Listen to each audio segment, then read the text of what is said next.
नमस्ते। India news UP के digital platform पे आपका स्वागत है। मैं हूं अमलेन सिंह।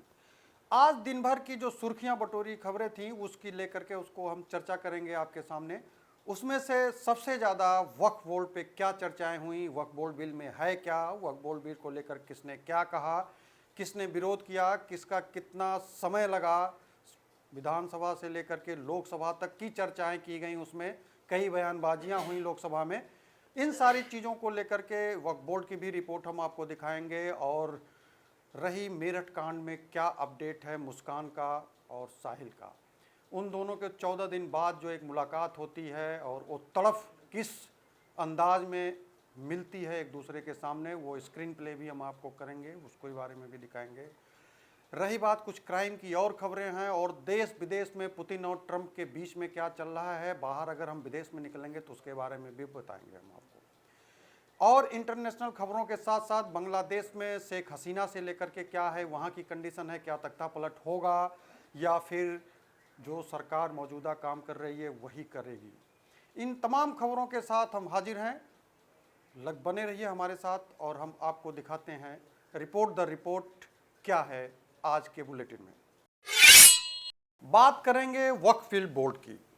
वक्फ बिल बोर्ड को लेकर के आज लोकसभा में हंगामा हुआ। दिन भर चर्चा पर चर्चा का दौर गहमा गहमी के साथ बना हुआ है और जो एक से एक धुरंधर हैं वो अपनी अपनी पार्टियों का नेतृत्व जो कर रहे हैं वो क्या कर रहे हैं, उनकी सोच क्या है और किस तरीके से बिल का विरोध कर रहे हैं, कौन पार्टियां बिल के समर्थन में आ रही है, देखिए ये खास रिपोर्ट। बाजी करने के लिए सदन नहीं है।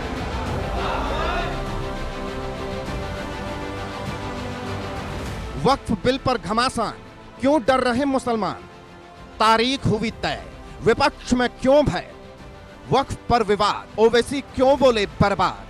सरकार का बड़ा कदम। भारत की राजनीति में घमासान मचा है, बयानों के तीर चल रहे हैं, आरोप प्रत्यारोप का दौर जारी है और इस घमासान का केंद्र बिंदु है वक्फ बिल। चाहे तमाम विरोध हो, चाहे कितने ही धरने प्रदर्शन हो, लेकिन यह तय हो गया है कि वक्फ बिल 14 संशोधनों के साथ सदन के पटल पर पेश किया जाएगा। मामला क्या है आप भी समझ लीजिए। वक्फ बिल को लेकर जेपीसी ने 14 संशोधन सुझाए हैं। दोपहर 12 बजे बिल को सदन में पेश किया जाएगा। बिल पर बहस के लिए 8 घंटे का समय तय किया गया है। सभी सांसदों की मौजूदगी सुनिश्चित करने के लिए बात चल रही है।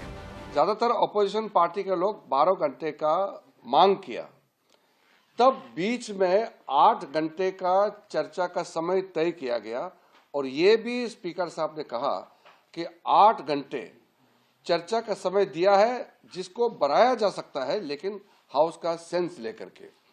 चर्चा तो हमेशा ऐसे होते हैं। करने के लिए सदन नहीं है। भारी हंगामे, तमाम विरोध प्रदर्शन के बाद आखिरकार ये तय हो गया है कि बुधवार को वक्फ संशोधन बिल पेश होगा। इसे लेकर विपक्ष पहले से ही हमलावर है। ओवैसी समेत तमाम विपक्षी दलों के नेताओं ने आरोप मढ़ दिया है कि सरकार विपक्ष से जुड़े मुद्दों को लेकर गंभीर नहीं है। एनडीए की गवर्नमेंट, जिसको चंद्रबाबू नायडू, नीतीश कुमार, चिराग पासवान और जयंत चौधरी सपोर्ट कर रहे हैं, ये वक्फ बिल अनकॉन्स्टिट्यूशनल है। ये वक्फ बिल आर्टिकल 14, आर्टिकल 25, 26, 29 का ग्रेव वायलेशन है। ये वक्फ बिल नहीं है बल्कि ये वक्फ बर्बाद बिल है ये। और अगर चंद्रबाबू नायडू, नीतीश कुमार, चिराग पासवान, जयंत चौधरी इसकी तायीद करेंगे तो वो अपने पॉलिटिकल रीजंस की वजह से या जो भी उनके है नैरो रीजन तायीद कर रहे हैं नरेंद्र मोदी सरकार की। हम तो वॉकआउट करके आए हैं, उनका मन में क्या है अब वो जाने। आदरणीय, हम आशा करेंगे कि आदरणीय अध्यक्ष महोदय सब चीज का संज्ञान रखेगी। पूरा देश आज देख रहा है कि किस प्रकार से लोकसभा में धीरे धीरे आज लोकतंत्र की आवाज को कुचला जा रहा है। नहीं, वक्फ बोर्ड के खिलाफ हैं हम लोग। इसलिए खिलाफ हैं क्योंकि भारतीय जनता पार्टी हर जगह हस्तक्षेप करना चाहती है। भारतीय जनता पार्टी हर जगह अपना कंट्रोल चाहती है। सर, साथ ही जो अजमेर के हैं वो लोग सपोर्ट कर रहे थे, चिश्ती लोग, वो लोग कह रहे हैं कि इसको भ्रम फैलाया जा रहा है, ये सही है। ये भारतीय जनता पार्टी किससे क्या कहलवा दे, किससे क्या करवा दे, ये भारतीय जनता पार्टी का कमाल है। भले ही विपक्ष वक्फ बिल को लेकर सरकार पर हमलावर हो रहा हो, लेकिन बीजेपी के फायर ब्रांड नेता और यूपी के सीएम योगी आदित्यनाथ ने एक इंटरव्यू में साफ साफ कह दिया, वक्फ व्यक्तिगत स्वार्थ का अड्डा बन गया है। वक्फ बोर्ड ने कल्याण के काम नहीं किए, मेरे लिए राष्ट्र ही सबसे ऊपर है। उधर सरकार के रुख से नाराज होकर विपक्षी दलों के सदस्यों ने बिजनेस एडवाइजरी कमेटी की बैठक से वॉकआउट कर दिया। कुल मिलाकर राजनीति गरमाई हुई है, बयानबाजी हो रही है, विरोध भी देखने को मिला है। अब बस इंतजार बुधवार का है, आगे क्या होगा ये तो समय ही बताएगा। Bureau report, India news. आज हम बात करेंगे मैनपुरी की। मैनपुरी में पति पत्नी के बीच वो का जो कहानी शुरू होता है, वो के रिश्ते में जो पति पत्नी में दरार आती है, उसमें मर्डर होता है, मर्डर के बाद फिर क्या चीज़ें बदल के आती हैं और किस तरीके से मामला का खुलासा होता है, देखिए इस रिपोर्ट में। कलयुगी पत्नी की डटी करतूत, आहत पति ने गले लगाई मौत। मौत का फंदा, पत्नी का काम गंदा। प्रताड़ना की वो कहानी जो रूह कपा देगी।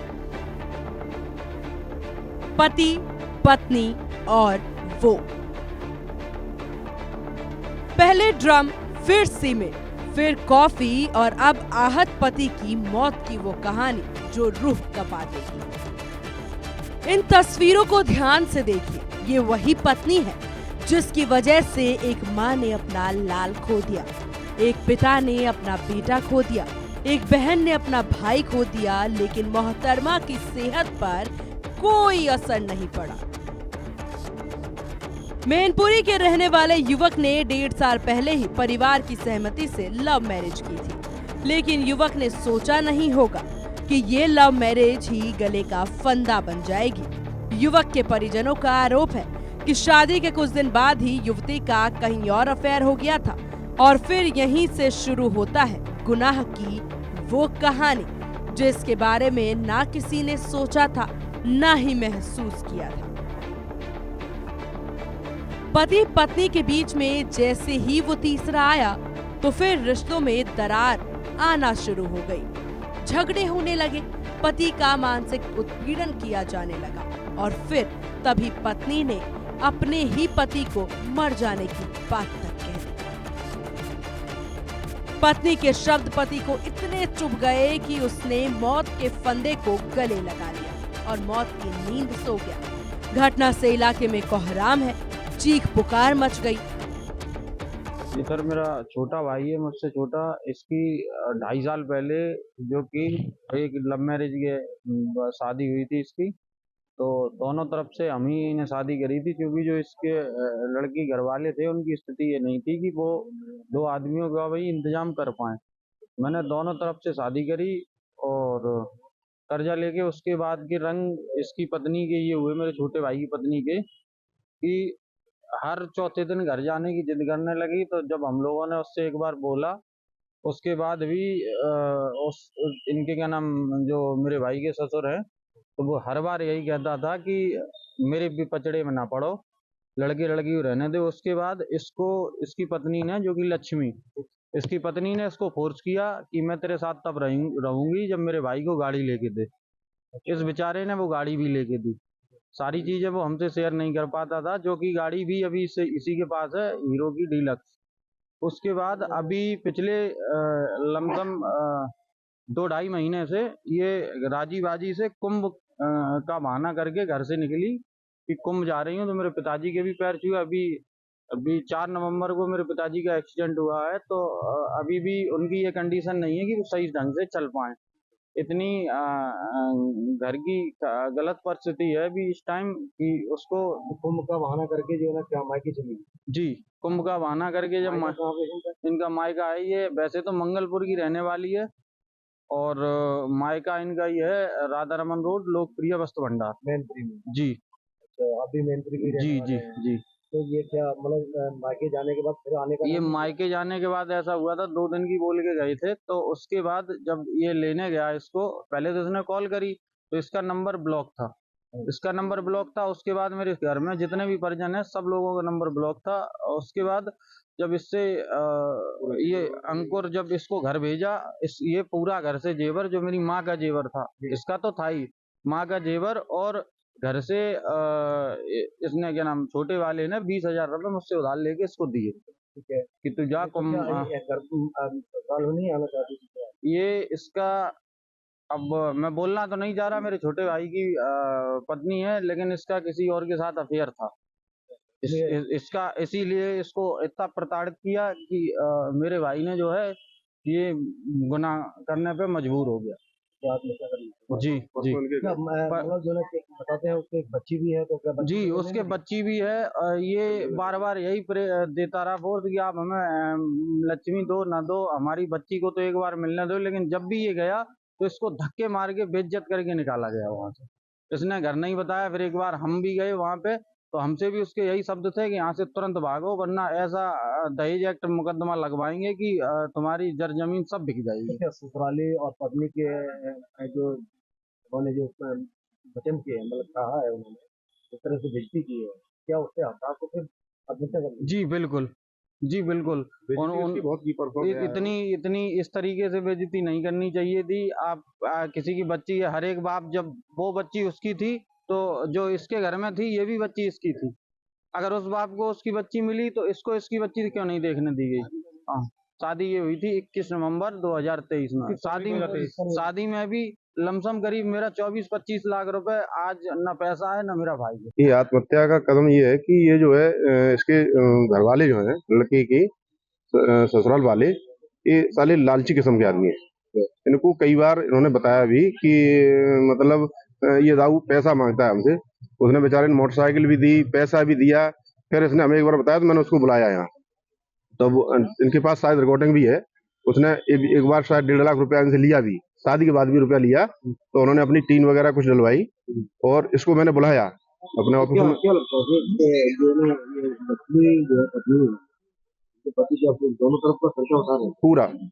पूरा ससुर का भी खर्चा है, सास ससुर इनके पास कुछ नहीं है, दोनों लोगों का खर्चा उठा रहे थे और इसको प्रताड़ित करते थे। परसों ये शायद गया है वहां उनके यहाँ, परसों गया तो बहुत बेइज्जती किया इसको। वो इस पे बेइज्जती झेली नहीं, उसको इतना प्रताड़ित किया है कि बेचारे ने मोटरसाइकिल लेके दी, 10-20 हजार रुपया घर से चुपचाप, जो भी अपना काम करता था चुपचाप वहां दे आता था। उसके बाद भी हमने ये समझाया, लेकिन ये किसी भी तरीके से इसकी मानी नहीं। हाँ, किसी संबंध थे ये से शायद कानपुर जो है, ये लड़की को बता रहा था कि हम अपनी लड़की को कानपुर कराए। तो मैंने कहा इसको अगर कानपुर कराया तो बताओ कम से कम कहाँ है, तो मैं अब इसको लड़की भेज दो, इसको भी ले जाओ तुम साथ में। लेकिन इसने जो है वहां जाने ही नहीं दिया, न उसका नंबर दिया। और वो जो लड़की थी, इस लड़के क्या मौत हो गई है, क्या कोई आया? नहीं, कोई नहीं आया, कोई कतई नहीं आया, बिल्कुल भी कोई मतलब नहीं दिया, कोई सूचना है उनके पास। घटना की जानकारी जैसे ही लगी तो पुलिस की टीम जांच पड़ताल में जुट गई। आपसी झगड़ा इतना बढ़ जाएगा ये किसी ने ना सोचा था। उत्तर प्रदेश में आए दिनों कहीं पत्नी प्रेमी के साथ मिलकर पति की हत्या कर दे रही है, तो कहीं प्रेम संबंधों के चलते पत्नी अपने आशिक के साथ इतनी मशगूल है कि पति को क्षुब्ध होकर आत्महत्या करनी पड़ रही है। ऐसी एक घटना पेश आई है उत्तर प्रदेश के मैनपुरी के कोतवाली थाना क्षेत्र में, जहां अंकुर और लक्ष्मी जो दोनों स्कूल में एक साथ पढ़ते थे और वहां दोनों की मुलाकात हुई, दोनों का प्यार परवान चढ़ा और फिर ये प्यार शादी में तब्दील हो गया। शादी के बाद 2 साल सब कुछ ठीक रहा, लेकिन फिर लक्ष्मी और अंकुर के बीच घरेलू विवाद शुरू हो गए। आपसी अनबन इस कदर बढ़ी कि अंकुर को छोड़कर लक्ष्मी अपने घर चली गई। अंकुर कई बार लक्ष्मी को मनाने वहां पहुंचा, लेकिन कई बार लक्ष्मी ने मिलने से तक इनकार कर दिया। अंकुर ने जानकारी की तो पता चला कि लक्ष्मी का किसी के साथ अफेयर चल रहा है। अंकुर ने बार बार लक्ष्मी को समझाने की कोशिश की, लेकिन एक फिर वक्त वो भी आया जब अंकुर इस कदर परेशान हो गया कि उसने अपनी जीवन लीला समाप्त करने का फैसला कर लिया। एक दिन जब घर पर कोई नहीं था, तब अंकुर ने आत्महत्या कर ली। अब अंकुर का परिवार उसकी पत्नी पर तमाम आरोप लगा रहा है। अंकुर के परिवार का कहना है कि लक्ष्मी ने अंकुर का आर्थिक शोषण किया और फिर उसे मरने के लिए छोड़ दिया। उसे इस कदर मानसिक प्रताड़ित किया कि अंकुर ने आत्महत्या कर ली है। वहीं इसको लेकर पुलिस अब न सिर्फ विवेचना कर रही है, बल्कि आए दिन हो रही इस तरह की घटनाएं, खासतौर पर उत्तर प्रदेश में पति पत्नी और वो के चलते चर्चा में बनती जा रही है। कैमरामैन अरशद के साथ Abhishek Singh, India news, Lucknow.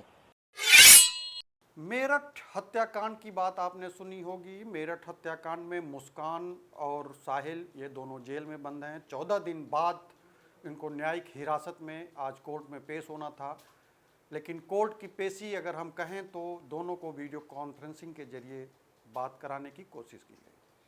Video conferencing के जरिए अगर दोनों की जो एक पेशी हुई, दोनों अलग अलग जगह से अपना पेशी हुई और दोनों को आमने सामने बात करने से मना कर दिया गया। जेल वार्डन ने दोनों को जब वहाँ पे एक रूम में बैठाने की कोशिश हुई जहाँ से वीडियो कॉन्फ्रेंसिंग के जरिए कोर्ट में पेशी हो रही थी, उस समय अगर ये दोनों बात करने की कोशिश भी किए तो वार्डन ने दोनों को बात करने से मना कर दिया। इन सारे जो दिन भर की प्रतिक्रियाएँ थीं और कोर्ट रूम से लेकर के और इन दोनों के बीच में जो बात हुई, या सारी रिपोर्ट देखिए इस खबर के जरिए। साहिल को देख रो पड़ी कातिल मुस्कान। 14 दिन बाद हुआ दोनों का आमना सामना। कोर्ट ने हिरासत बढ़ाई, कातिलों की सांसें अटकाई। 15 मिनट की वो कहानी जो चौंका देगी। गौर से देखिए, ये कातिल पत्नी है, ये खूनी पत्नी है, ये अपने सुहाग को सीमेंट में चुनवा देने वाली पत्नी है। सौरभ हत्याकांड को कोई कैसे भूल सकता है? कोई कैसे भूल सकता है एक कातिल पत्नी की कहानी? कोई कैसे भूल सकता है वो मंजर जिसने पूरे देश को सन्न कर दिया था? गुनाह मेरठ में हुआ था, कत्ल घर में हुआ था, शव के टुकड़े ड्रम में छिपाए गए थे और फिर अय्याशी का खेल शुरू हुआ था। लेकिन कहते हैं ना, अपराधी चाहे कितना भी शातिर क्यों ना हो, अंत एक दिन जरूर होता है। साहिल और मुस्कान के डर्टी गेम का खुलासा हुआ तो फिर हाहाकार मच गया। पुलिस ने दोनों को गिरफ्तार किया।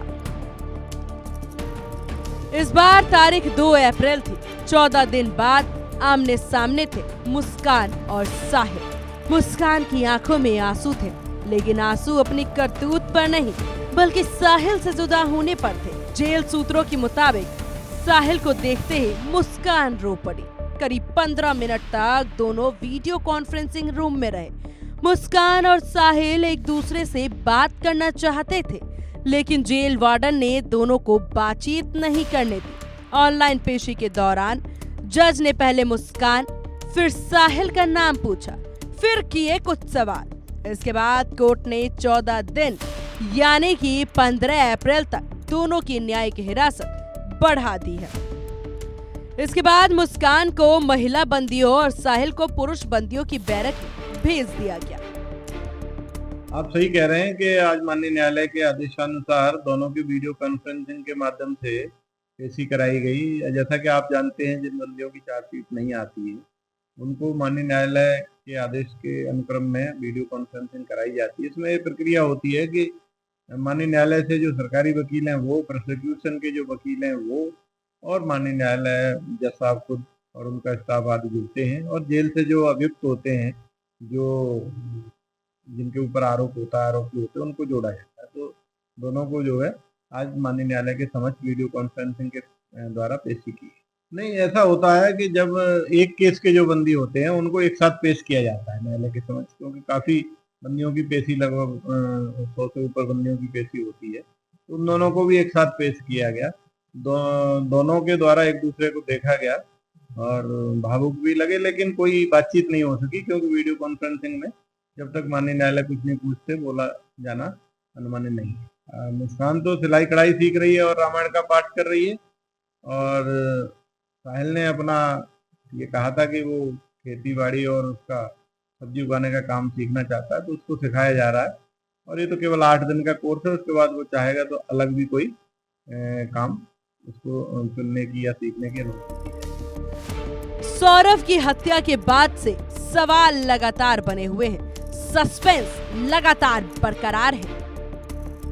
मुस्कान और साहिल को आज 14 दिन की जो है न्यायिक हिरासत उसमें भेज दिया गया है और उनकी आज यानी कि वीडियो कॉन्फ्रेंसिंग के जरिए जेल से जो है कोर्ट में पेशी हुई है। सबसे पहले मैं आपको जो है चौधरी चरण सिंह जेल दिखा दूं कि इसी के अंदर मुस्कान और साहिल बंद है। पिछले यानी कि 19 तारीख को सौरभ की हत्या में वे दोनों यहाँ पर लाए गए थे और अपनी जो है सजा इसी जेल के अंदर काट रहे हैं, क्योंकि पुलिस ने उनका 14 दिन का रिमांड लिया था। आज जो उनका रिमांड जो है खत्म हो गया था और उसके बाद आज फिर उन्हें 14 दिन की न्याय हिरासत में जो है रखने का कोर्ट ने आदेश दिया है। और जैसे ही मुस्कान बीच जो कॉन्फ्रेंसिंग रूम था उसके अंदर पहुंची तो साहिल को देख के रोने लगी। वहीं वार्डन ने मुस्कान और साहिल को दोनों को अलग अलग रखा। दोनों के द्वारा आपस में कोई बातें नहीं की गई और 15 मिनट रहने के बाद उनको अपनी अपनी बैरक में भेज दिया। वहीं अब मेरठ पुलिस जल्द से जल्द इस मामले में चार्जशीट दाखिल करेगी और जल्द से जल्द इन दोनों को सजा हो सके। मेरठ पुलिस ने सौरभ हत्याकांड में चार्जशीट लगभग तैयार कर ली, जो अगले सप्ताह कोर्ट में पेश की जाएगी। पुलिस के इसकी डायरी में साफ किया गया है कि इस हत्याकांड की वजह तंत्र क्रिया नहीं बल्कि साहिल मुस्कान का प्रेम संबंध था। पुलिस के अनुसार मुस्कान पहले भी 2 बार बचपन में सौरभ के साथ भाग चुकी थी, लेकिन तीसरी बार भागकर दोनों ने शादी कर ली। सौरभ के विदेश में नौकरी करने के दौरान मुस्कान की अपने स्कूल के साथी साहिल से मुलाकात, फिर प्यार। सौरभ को पता लगने पर कई बार विरोध किया। मुस्कान के नहीं मानने पर सौरभ ने उसे तलाक देने का फैसला किया था। पुलिस जांच में सामने आया, मुस्कान साहिल ने मिलकर सौरभ की हत्या की साजिश रची थी। मुस्कान ने चाकू, ड्रम और नींद की गोलियां खरीदी, जबकि साहिल सीमेंट लेकर आया। हत्या के दौरान मुस्कान ने सौरभ के दिल पर चाकू रखा, जबकि साहिल ने वार किया। गर्दन काटने के लिए दोनों ने चाकू और उस तरह का इस्तेमाल किया। हत्या के बाद दोनों उत्तराखंड घूमने चले गए थे, लेकिन जब जेल की सलाखों के पीछे ही दोनों की जिंदगी का अंत होगा, क्योंकि गुनाह का अंत सलाखों के पीछे ही होता है। मेरठ से इंडिया न्यूज के लिए पंकज गुप्ता की रिपोर्ट। एक दिलचस्प वाकया इस समय आता है और दिलचस्प वाकया है अमरोहा का। मेरठ की तरह ही ड्रम का मामला सामने आया। पति अलर्ट हो गए थे। जितने भी यूपी के पति हैं वो ड्रम को लेकर के इस समय अलर्ट हैं और अलर्ट का ही नतीजा ये रहा है कि जैसे ही ये मामला सामने आया, अगर पति को शक हुआ कि पत्नी कहीं किसी से बात कर रही है तो वो वाकया पति के दिमाग में आता है, कहीं ड्रम की स्थिति हमारी ना हो जाए। पति पूरे सर्विलांस के तहत पत्नी को एकदम रेकी के तहत देखता है और बाद में पता लगता है कि वो किसी प्रेमिका से अपने बात कर रही है। पति आनन फानन में प्रेमिका को बुलाता है और प्रेमिका का मर्डर करता है और मर्डर के बाद फिर पुलिस उसे हिरासत में लेती है। पूछताछ के बाद वो कबूल करता है। कबूल करने के बाद उसे गिरफ्तारी दिखाई जाती है। ये पूरा वाकया क्या है देखिए इस रिपोर्ट में। साहब, मेरी पत्नी का आशिक मुझे मारना चाहता था, इसीलिए मैंने उसे मार डाला, मौत की नींद सुला डाला। यूपी में ड्रम का खौफ चल रहा है। पति दहशत में है। खूनी खेल लगातार खेला जा रहा है। पति पत्नी के बीच में जैसे ही वो आता है तो फिर मौत का तांडव मचाया जाता है। मासूम सा चेहरा है, पुलिस का पहरा है, मौत का साया है और गुनाहों का काला चिट्ठा है। ये तस्वीर अमरोहा की है, जहां पर साजिश रची जाती है। साजिश पत्नी के प्रेमी को मौत की नींद सुलाने की। सर घर वाले को जाते उसे समझाया था, पीछे बिकने वाला था।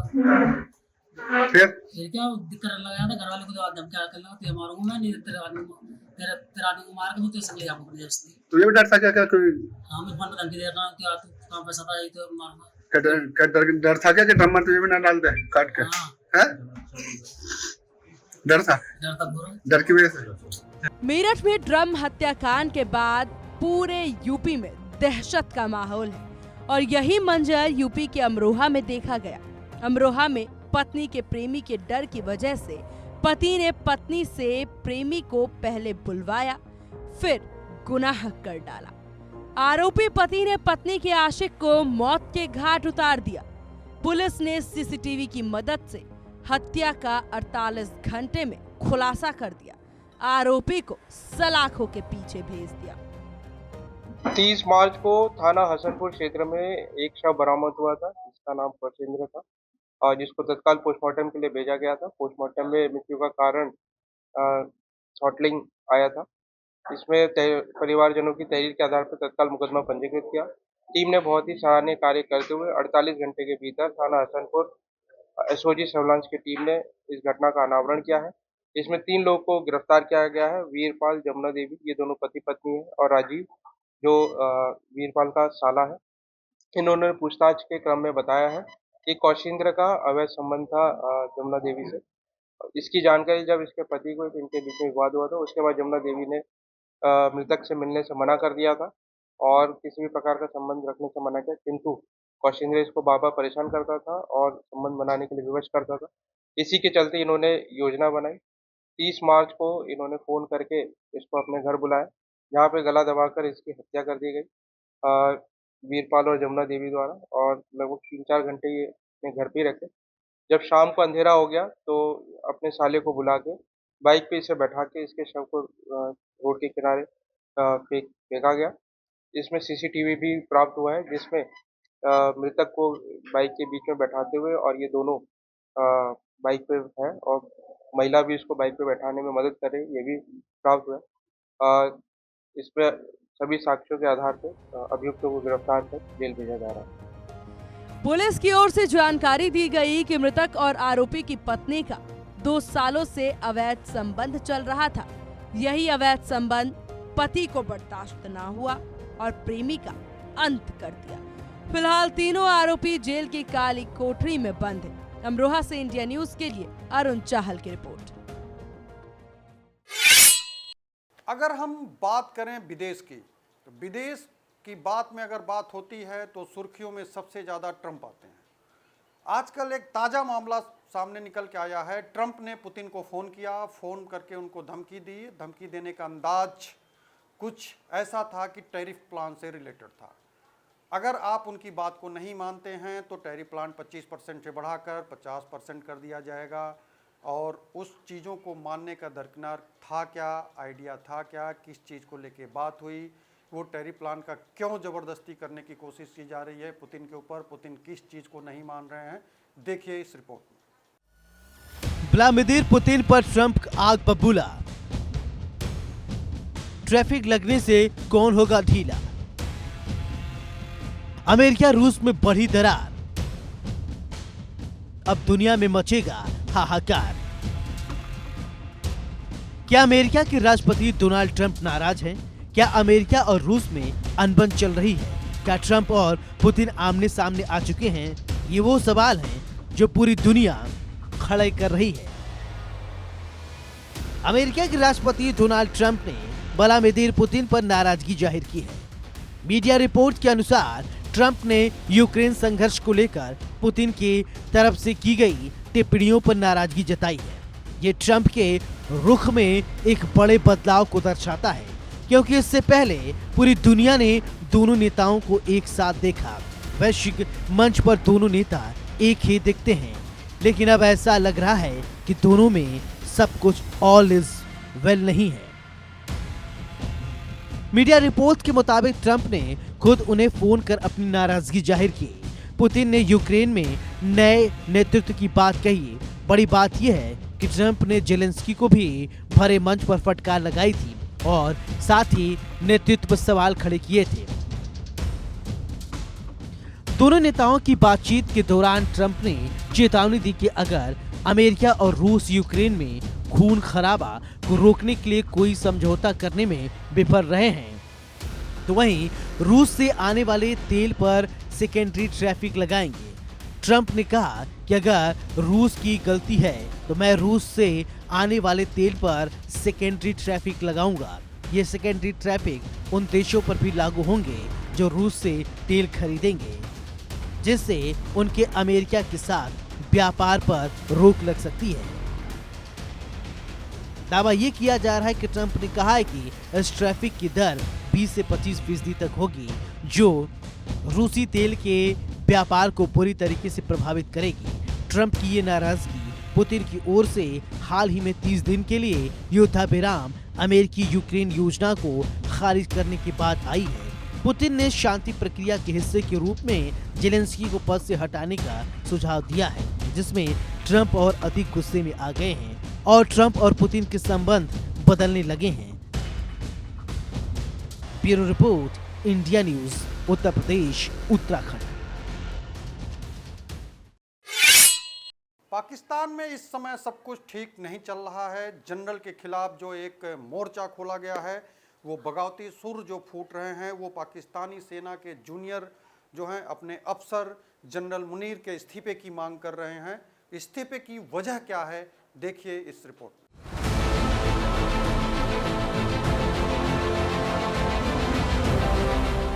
पाकिस्तान में आया भूकंप, खौफ लाया। पाकिस्तान की धरती कांप उठी। देर रात पूरी बस्ती जाग उठी। बैंकॉक में भूकंप की विनाश लीला। पाकिस्तान का सिस्टम पड़ा ढीला। म्यांमार और बैंकॉक में भूकंप की विनाश लीला दुनिया देख रही है। तबाही के मंजर को दुनिया महसूस कर रही है। मौत का खौफ लोगों की आंखों में देखा जा रहा है और जब यही मंजर पाकिस्तान में भी देखा जा रहा है। म्यांमार और थाईलैंड में तबाही मचाने के बाद भूकंप ने पाकिस्तान में खलबली मचा दी। पाकिस्तान में देर रात भूकंप के जोरदार झटके महसूस किए गए। वो झटके जो लोगों की सांसों को अटका रहे हैं, जो लोगों की नींद को उड़ा रहे हैं। रात में सोए लोगों की नींद जैसे ही खुली तो फिर लोग अपने घरों से भाग निकले। फिलहाल नुकसान की कोई खबर नहीं है। तारीख 2 अप्रैल थी। घड़ी में 2:58 और फिर धरती कांपने लगी। नेशनल सेंटर फॉर सिस्मोलॉजी के मुताबिक भूकंप की तीव्रता रिक्टर स्केल 4.3 पर थी। इसकी वजह से पाकिस्तान की धरती रात में ही डोलने लगी। लोगों को बेड हिलते महसूस हुए। फिलहाल अब तक किसी के नुकसान की कोई खबर नहीं। यह भूकंप ऐसे वक्त आया जब म्यांमार और बैंकॉक में भूकंप की विनाश लीला दुनिया देख रही है। तो वहीं दूसरी तरफ म्यांमार में पिछले सप्ताह आए 7.7 तीव्रता के विनाशकारी भूकंप में मरने वालों की संख्या 2700 से अधिक हो गई, जबकि हजारों लोग घायल हैं। मातम पसरा हुआ है। जानकारी है कि म्यांमार में 28 मार्च को धरती कांपी थी। इसका असर बैंकॉक से लेकर भारत तक में दिखा था। Bureau report, India news, Uttar Pradesh, Uttarakhand. बात अगर बांग्लादेश की करें तो शेख हसीना के तख्तापलट के बाद वहां के हिंदू महिला और हिंदू कट्टर की एक जो बात करें वो लगातार निशाने पर हैं। यूनुस राज में कट्टरपंथियों की हौसले इतने बुलंद हो गए कि रोज़ दर रोज़ कट्टरपंथी जो है नए नए तालिबानी फरमान वो जारी कर रहे हैं। फरमान जारी करने के पीछे क्या है पूरा मकसद, क्या है इसके अंदर की इनसाइड स्टोरी, देखिए इस report.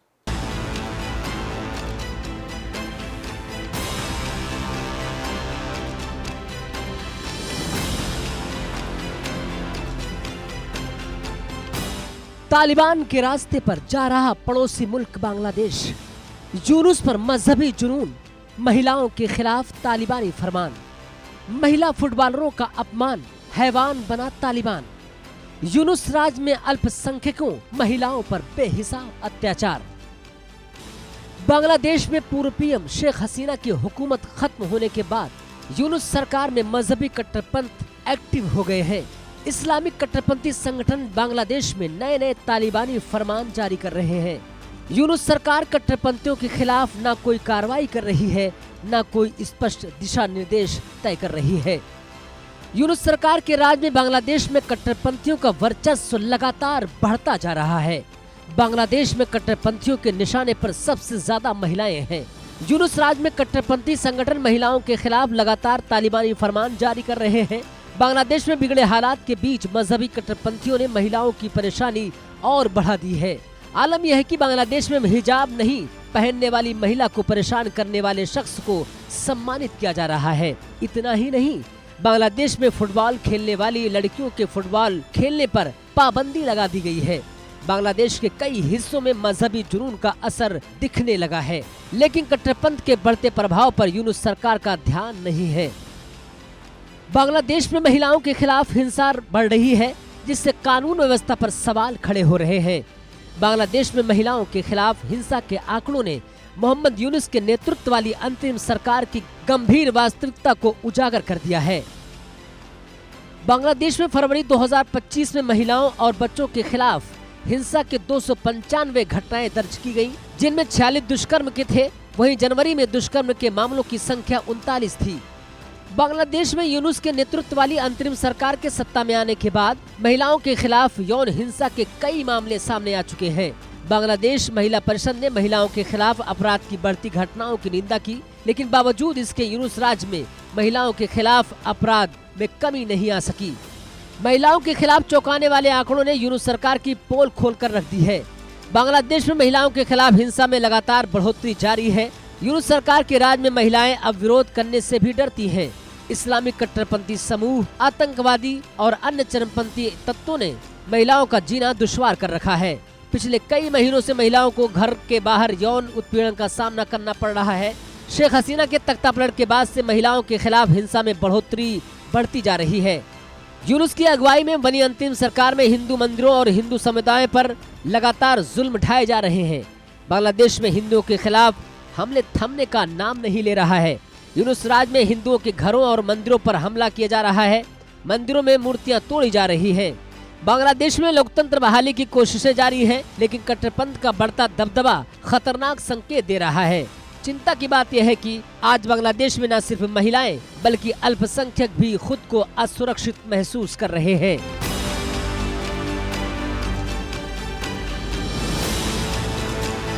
Bureau report, India news.